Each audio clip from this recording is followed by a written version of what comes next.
ये कहानी है गरीब वसुधा और उसकी 3 मासूम बेटियों की। वसुधा का पति किशोर बहुत ज्यादा शराब पीता था। वो सारा दिन शराब के नशे में ही रहता था और कुछ काम करके पैसे कमाने का ख्याल तो कभी उसके मन में आता ही नहीं था। दूसरी तरफ वसुधा चाहकर भी खुद घर से बाहर काम के लिए नहीं जा सकती थी, क्योंकि अपनी बच्चियों को वो किसी के भरोसे नहीं छोड़ सकती थी। लेकिन बच्चियों का पेट भरने के लिए उसे कुछ तो करना ही था। इसके लिए वसुधा ने अपने घर के बाहर ही एक मूंगफली का ठेला लगाना शुरू कर दिया। मूंगफली, गर्मा गर्म मूंगफली ले लो, करारी मूंगफली। चल जल्दी से मूंगफली लेकर आ। आज मेरे दोस्त ने विलायती दी है, वो भी आने वाला है। दोनों साथ बैठकर पियेंगे हम। ला। कुछ तो शर्म करो, घर में 3 बच्चियां हैं और तुम शराब पियोगे उनके सामने। और एक बात सुन लो साफ साफ, ये मूंगफलियां बेचने के लिए है, ना कि शराब के साथ तुम्हारे चखने के लिए। अच्छा, तो मुझसे जुबान लड़ाती है तू? हैं? रुक, अभी बिकवाता हूँ तेरी मूंगफलियां। रुक। किशोर वसुधा का मूंगफली का ठेला पलट देता है, जिससे सारी मूंगफलियां जमीन पर गिर जाती हैं और ज्यादातर पास की नालियों में गिर जाती हैं। अब वो बेचने लायक बिल्कुल भी नहीं थी। ले, अब बेच। और सुन मेरी बात, तू और तेरी वो मनहूस बेटियां सबके सब निकलो मेरे घर से। तुम लोगों की कोई जरूरत नहीं है मेरे घर में। एक बेटा मांगा था, वो तो तू दे नहीं पाई। इन 3 मनहूसों को मर दिया मेरे सिर पर। सिर पर मर दिया? जरा ये बताओ, कौन सी जिम्मेदारी पूरी की है तुमने आज तक इनके पिता होने की? सारा दिन सिवाय शराब पीने के करते क्या हो तुम? मेरी बच्चियां भूखी प्यासी मेरी मदद करती हैं और तुम्हें तो हमारी मेहनत की भी कदर नहीं है। तुम भी अच्छे से सुन लो मेरी बात, तुम्हें जो करना है कर लो। मैं और मेरी बच्चियां इस घर को छोड़कर कहीं नहीं जाएंगी, क्योंकि इस घर को हम अपनी मेहनत से चलाते हैं, तुम नहीं। तेरी इतनी हिम्मत है? मुझसे जबान लड़ाएगी तू? आज तुझे जिंदा नहीं छोड़ूंगा मैं। किशोर वसुधा के बाल पकड़कर उसे घर के अंदर ले जाता है और फिर उसे बुरी तरह पीटने लगता है। 3 बच्चियां ये सब देखकर सहम गई थी। सबसे बड़ी बेटी छाया ने किसी तरह हिम्मत करके अपने पिता को रोकने की कोशिश की। नहीं बाबा, मत मारो माँ को, ऐसा मत करो, छोड़ दो उन्हें।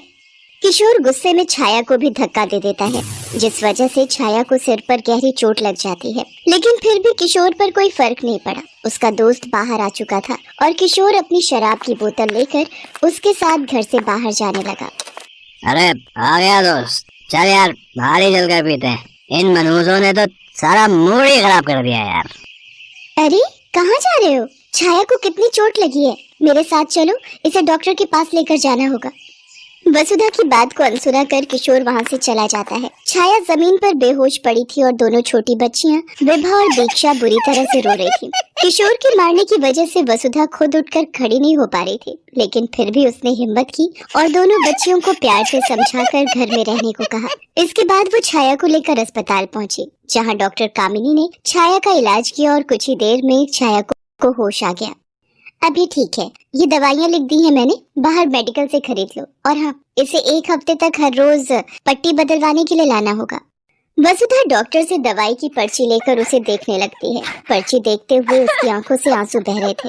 ये देखकर डॉक्टर कामिनी ने वसुधा से पूछा, क्या हुआ, तुम रो क्यों रही हो? कोई परेशानी है क्या? मैडम जी, मैं बहुत गरीब हूँ। 3 छोटी बच्चियां हैं मेरी, और मेरा पति सारा दिन शराब पी के पड़ा रहता है। मेरी बच्ची की इस हालत का जिम्मेदार भी वही है। मेरे पास बिल्कुल पैसे नहीं है। समझ नहीं आ रहा कि अपनी बच्ची के लिए ये दवाइयाँ कैसे खरीदूंगी। ये कहकर वसुधा जोर जोर से रोने लगती है। डॉक्टर कामिनी को वसुधा पर दया आ जाती है। वो अपने पास से वसुधा को सारी दवाइयाँ दे देती हैं, वो भी मुफ्त में। मैडम जी, आप नहीं जानती आपने मेरी कितनी बड़ी मदद की है। मैं आपका ये एहसान कैसे चुकाऊंगी? इतना मत सोचो। अच्छा ये बताओ, तुम्हारे घर का खर्चा कैसे चलता है? अपनी बच्चियों को स्कूल भेजती हो कि नहीं? कहाँ से मैडम जी, पेट भर खिला भी नहीं पाती तो स्कूल कहाँ से भेजूंगी? आपको बताया तो था, मेरा पति कोई काम नहीं करता, उल्टा मेरी कमाई भी शराब पर उड़ा देता है। अच्छा, और तुम क्या काम करती हो वैसे? मूंगफली का ठेला लगाती हूँ, लेकिन आज तो वो भी उस करम जले ने सड़क पर पलट दिया। कल बेचने के लिए कुछ भी नहीं है मेरे पास, पता नहीं क्या होगा। तुम चाहो तो यहाँ काम कर सकती हो। मुझे मेरे अस्पताल में सफाई के काम के लिए किसी की जरूरत है। क्या आप सच कह रही हैं मैडम जी? ये तो बहुत ही अच्छा हो जाएगा।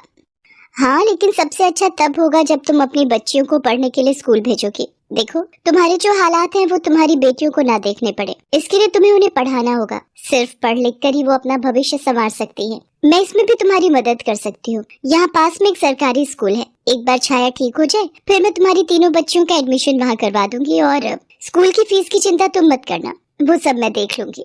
डॉक्टर कामिनी जैसे उसके लिए भगवान बनकर आई थी। अगले ही दिन से वसुधा कामिनी के अस्पताल में साफ सफाई का काम करने लगी, जिसके लिए अब उसे अच्छी तनख्वाह मिलने लगी थी। जल्दी वसुधा की तीनों बच्चियां स्कूल भी जाने लगी, लेकिन ये सब वसुधा के पति किशोर को पसंद नहीं आ रहा था।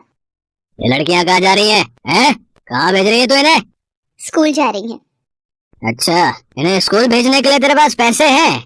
और कल जब मैंने मांगे तो एक ढीला नहीं निकला तेरे पास से। तुम्हें देने के लिए मेरे पास एक फूटी कौड़ी भी नहीं है, समझे? देखो, वो तो डॉक्टर मैडम की मेहरबानी है जो मेरी बच्चियां पढ़ लिख पा रही हैं, वरना जैसे मेरे भाग फूटे तुम्हारे साथ बंध के वैसे इनके भी फूटते। तुझे क्या लगता है पढ़ लिख के क्या कलेक्टर बन जाएंगे? हैं? चुपचाप इन्हें घर में बैठा और घर के काम काज सिखा इन्हें।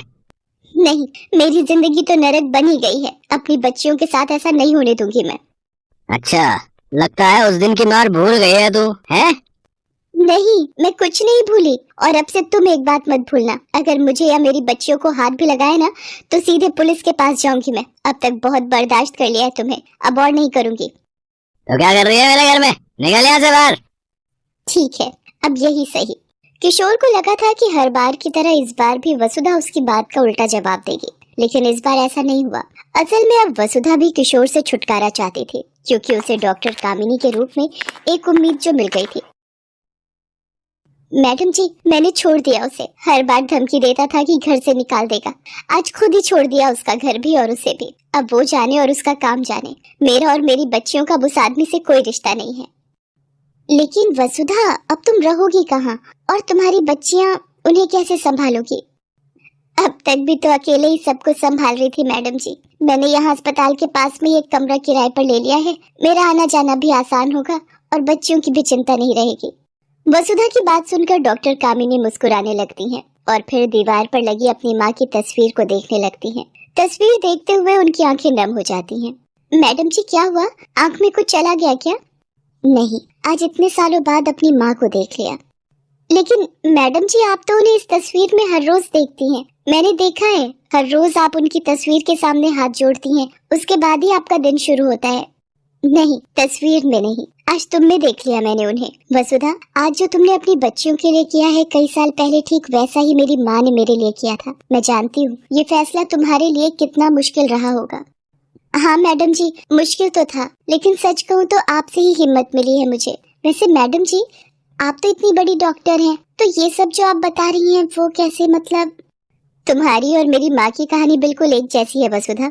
आज मैं और मेरी दोनों छोटी बहनें जो कुछ भी हैं, मेरी माँ की वजह से ही हैं। ये देखो, ये मेरी छोटी बहन शालिनी है, आज ये कंप्यूटर इंजीनियर है, और ये सबसे छोटी बहन मालिनी, ये एक प्रोफेसर है। हम भी बहुत गरीब थे, हमारे पिता भी हमारे लिए सिर्फ मुश्किलें ही लेकर घर आते थे, लेकिन मेरी माँ ने अपनी मेहनत से हर मुश्किल को छोटा कर दिया और हमें आज इतना बड़ा बना दिया। मुझसे वादा करो वसुधा, तुम भी कभी अपने कदम पीछे नहीं हटाओगी, कभी अपनी बच्चियों का साथ नहीं छोड़ोगी, जैसे मेरी माँ ने हमारा नहीं छोड़ा।